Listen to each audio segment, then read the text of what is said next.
Your relationship with money can be a very challenging, daunting experience. Most of us have a very visceral, emotional response to money that is not neutral. And our fears, our concerns, our anxieties, some of us may not even be aware of some of the behaviors we have in terms of spending and how that relates to our concern and anxieties around money.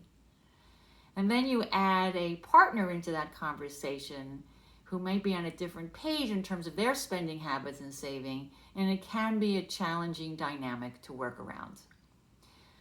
I remember teaching a class at Trenton State College years ago, and we were talking about the psychology of money and the emotional responses we have, and how it is not a neutral subject, and often it's considered taboo, so we're not even talking about it.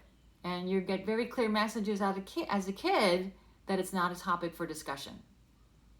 So the next day in class, a young man raised his hand and he said, we sat around the dinner table last night and I asked my father, what do you earn? I don't know what you make, so I wanted to know what you make. And his father's response was, why do you want to know? So it's an interesting response, and you wonder why we have an emotional response to money. We've gotten very mixed messages about money. We haven't been talked to about money, personal finance conversations. Our parents were not talking about it.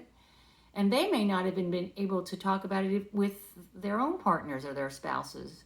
So use the Credit Counseling Center, use a professional counselor so you can start that dialogue.